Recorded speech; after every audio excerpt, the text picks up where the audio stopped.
kick my butt, and we end up, you know, not friends. So I said, just let me sit here and just enjoy all the popularity and the success that you're making. But he said, no, he said, I want you in that picture. And he said, I've already had Danny Nasanto and Jabara in there. And he said, I want you in there to be the praying mantis practitioner that I have to go through in this tower or some kind of a house or something that they were trying to get up to on the top floor. And I guess he put me in a spot where I was maybe more afraid to say no than anything else, and so I finally reluctantly agreed to do so. For the guardian of the third floor, the Temple of the Tiger, Lee selects another of his real-life students, Dan Inosanto. Not only is Inosanto the most accomplished student of Lee's fighting system, Jeet Kune Do, but also a master of Kempo karate and Filipino eskrima.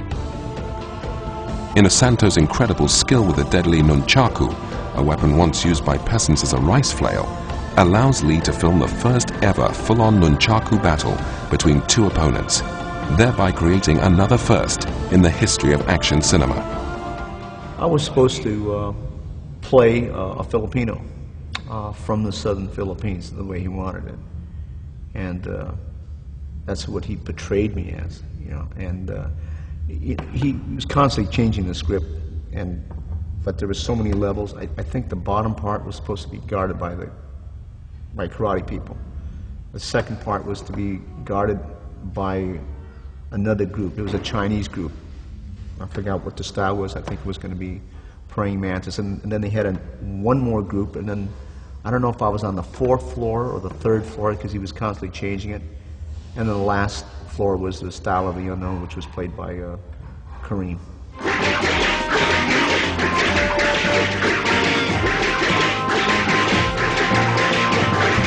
I liked it because it was new for me, and I wasn't into film work, and I've never worked in that atmosphere before, so I enjoyed it very, very much. To stick fighting and nunchaku combat, Lee would also add grappling and joint locking. Consequently, for the guardian of the fourth floor, the Temple of Gold, Bruce settles on Chi Hon Jae, who at the time of filming was a 7th degree black belt in the dynamic Korean art of Hapkido.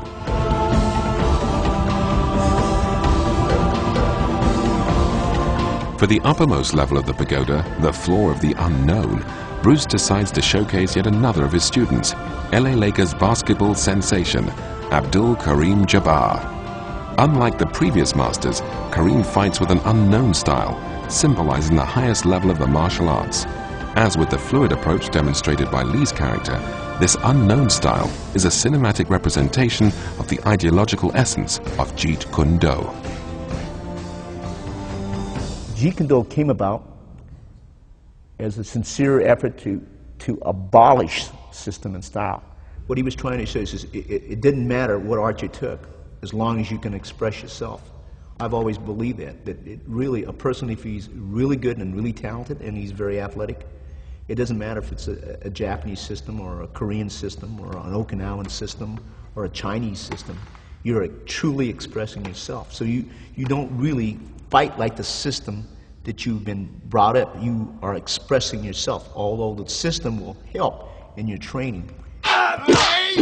The fact that Lee's character in the Game of Death would be battling advocates of different styles is hugely significant.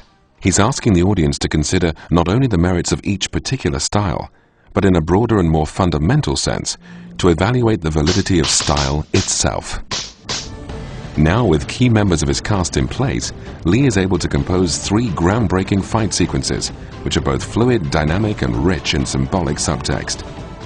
As a cinematic representation of his art, it is undoubtedly his finest work.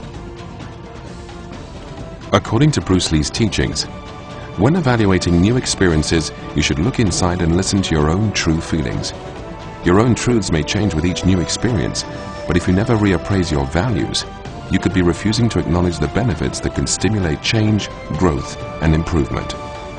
Fundamentally, Lee states, "Your truth is not my truth, and my truth is not your truth." It's our responsibility to create and leave that impression upon those around us so that they can be better involved and better people themselves because of what Bruce taught us. In the light of the international acclaim which would have come to Bruce Lee after the astounding commercial success of Enter the Dragon, it is not possible to fully understand in which direction he would have taken the partially completed Game of Death rushes. Bruce clearly stated his desire to return to the project in his diary on the day of July 20th, 1973. What started out as a labor of love may have come under external commercial pressures. We will never know for sure. What is clear is Bruce's intention to educate as well as entertain. Of one thing we can be certain: the finished motion picture would have glistened with the electric vitality and dynamic physical precision for which his work is famous all over the world.